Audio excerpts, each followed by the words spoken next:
Alrighty guys, and welcome back in. Today we're going to be spawning in a suffocation pit. Now straight away I'm going to let you guys know that I am in a full pre-made. There are 4 of us. I've got a Claudette behind me near that generator. I'm going to be versing a doctor, and I did put Object of Obsession on. Now I don't normally commonly run Object, but I did want to kind of loop the killer a little bit and show you guys that you can outplay them depending on how well you do play. Now he just told me where my teammates were, which is very nice of him, and that's going to be good. We got one going through the map, no bamboozled on the window, default shock add-ons by looks of things, no enhancement, no penalty towards it. We're kind of making a build around this and we're understanding. Got a flashlight, which is good. Remember, you cannot use a flashlight while you have been shocked. However, when the doctor does shock, it resets his blood loss. Now, there was a point in time where it didn't reset his blood loss, but it does now. So remember, if he shocks, the best way to beat a doctor is entwine multiple different jungle gyms together. If you can do that, you're going to really hurt the killer a lot. Blocking his line of sight and having different things that link. Where I currently am now, I cannot entwine another jungle gym together, so I have to drop the pallet early, or take a hit from the doctor, or just keep going and hoping that I get lucky with a stun and then he breaks the pallet and I rotate away. Not too many good plays because I can't make utilization of line of sight and unique pathing. I do have a teammate, which is going to get the gen done a lot quicker. Claudette should be back by now, so Claudette is most likely going to be working on a generator as well. Getting this completed is going to benefit us. However, getting both of them done might lead towards a 3-gen on the opposite of the board. Now, the best in-slot perk for Doctor will be Thrilling Tremor. So having him with Thrilling Tremor and Static Blast and a 3-gen can really hurt the team if you guys don't work together as a squad. But like I said, I am in a pre-made. We can see he's overcommitting to a chase right now, which is good. We got 2 generators done on one side of the map. There'll be 1 generator in the middle that needs to be done, and the rest will be scattered across the board as well. Claudette already set the crow off, and we physically saw her. Keeping in mind that my teammate should be okay here. Gonna let him take that. I'm gonna take this one instead. Doctor is overcommitting to the chase. I can take a hit if he needs me to. It doesn't look like that's going to be the case either. Really overcommitting to this chase. I'm going to leave the generator in the middle of the map. At least that way it segregates it from being a proper 3-gen. Now, realistically, the best way to win this is to work on a generator across this side of the map. I kind of don't want to do it because I don't want to feel like this guy's getting gen rush, but at the same time, he's overcommitting to his chases. We can see he is still committing to the same player that he's still been chasing for over 2 generators. And we're working on another gen. And we're going through the middle of the map. Realistically, the best thing I can tell you, and he changed target now, which is good, is if you can't hit a survivor in 15 seconds with your time management, you made a little bit of a boo-boo. He wouldn't have been able to make that either. Static Blast, that's going to be fine. It's not going to put me into Madness 3. I'm not too worried. I'm just going to go right around. You can see he's right behind me too. She has a pretty good pallet to her right. I'll take a hit if I need to. Looks like my other teammate's going to be there and be able to do that as well. Looks like he's changed direction to me, which is nice. He has bamboozled on the window. I was incorrect before. If I can get him to step this, that'd be freaking amazing. If I can get him to step it now. Looks like he's taken a hit on my other teammate who's made a safer loop. I didn't think he had bamboozled from looking before. I will take a hit for this guy if that's what they require. Remember, he can make a really good play here too with his shocking. Is he going to break it? He's not going to break it. I'm going to wait for the flashlight blind on him.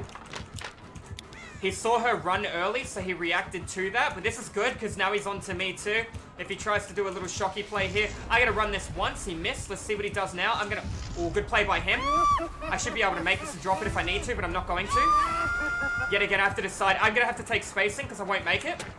Just like that, I took spacing rather than through. I'm gonna do the exact same thing again. Pallet's already been pulled down. They're healing at it as well, which is bad. Gonna make a vault on it, puts him in a really awkward situation. So do you see what I mean about trying to entwine multiple different jungle gyms together and use them against a killer? That is a prime example of what I'm trying to explain, where he's gonna take a window, my teammate, depending on the killer's movement, and the killer does have bamboozled, but at the same time, that was a really predictable play the killer should have been looking for, and made a play to it. Somehow the killer miraculously did get a hit from it too, which is good. Unfortunately, the pallet over here near this gen has been used, but the pallet to my left has not. As long as I react appropriately, I should be okay here without taking that free hit in the back. Now, I knew I wouldn't make that pallet if I pulled in and tried to stun. He would have got the hit through it, so I made sure that I rotated away from it as well. That was one of those situations where you need to kind of know the length of the killer's lunge. Remember, every time he shocks, he resets his bloodlust, so I don't have to go under the assumption he's moving at 120% trying to lunge. He's only moving at 115 as well. Therefore, doing that little sidestep, he twisted in and then he tried to flick out and got aim assist, which hurt him. Now, what do we know? We got another generator done. I got a Jeff over here as well. Only one person's injured. The doctor's committing to the chase on that one person. I'm applying pressure to this gen. There'll be another gen in the middle of the map and a gen to the right-hand side. I don't know where my other teammate is, but what do I know? Looking at the bottom left, I can see that teammate is currently on full health. What do we think is happening? I think that gen's being done. Looks like we're going to have a helper coming over. That was really unfortunate timing for it. I can't get in a locker, so I just got to take the static blast. Jeff's taking an early hit in the back there. That's really unfortunate. Jeff does have this pallet to work with too. He noticed that Jenny's not going to be anywhere near done. If you're a killer and you're far away and you can't hear a generator, a good way to know how much of a Jenny is completed is to pay attention to the pistons moving on the generator. These things at the top. Each piston approximately represents 22% of a completed generator. When all 4 pistons are moving very fast, the gen's at about 88 to 92% completed. So just keep that in mind as well, and you're going to be able to see the generator moving quite a bit. I am going to try and hide a tiny bit, but he is going to actually see the illusion looking straight at me. So trying to hide might not be the right call. If he runs over and tries to shock, I'll sidestep his shock and then I'll make a play to complete the Jenny. I don't want him to break this with Pop Goes the Weasel. Player did go down trying to save somebody from a hook. Unfortunately, it didn't work. It is their first hook. This is adrenaline if I want it to be. Therefore, I'm going to force the killer to come over. I'm going to let the killer see me real quick and just see what he decides to do. Now remember, he might have Pop Goes the Weasel. This is a full heal for me. I'm going to look away from him. That way he doesn't see me on barbecue, doesn't see me on Object of Obsession.